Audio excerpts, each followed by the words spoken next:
La loi Engagement et Proximité vise à revaloriser la commune et la remettre au cœur de notre démocratie.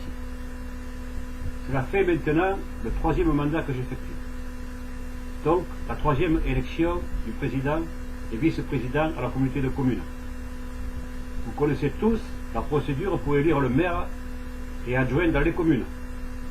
La tête de liste est connue, les adjoints aussi, donc pas de surprise lors de l'élection du maire et des adjoints. Tous les conseillers sont informés avant cette élection.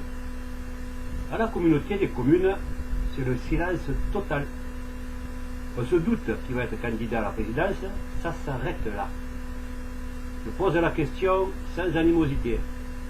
Ne pourrait-on pas faire une réunion préparatoire avant cette élection afin de connaître d'abord les nouveaux délégués, de discuter des postes de responsabilité pour savoir qui est intéressé et dans quel domaine?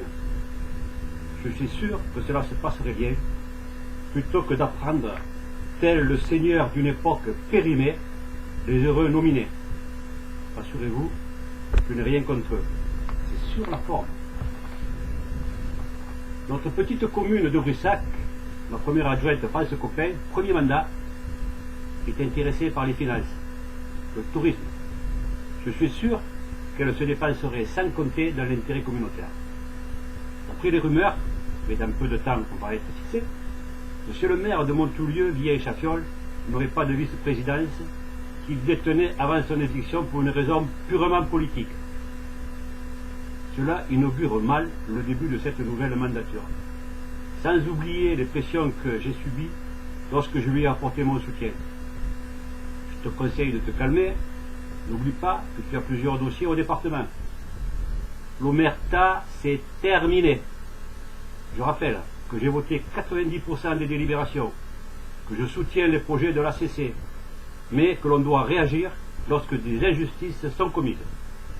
Je termine en disant qu'il n'est pas trop tard, afin que nous travaillions tous ensemble dans un esprit de fraternité, bien sûr, dans l'intérêt communautaire.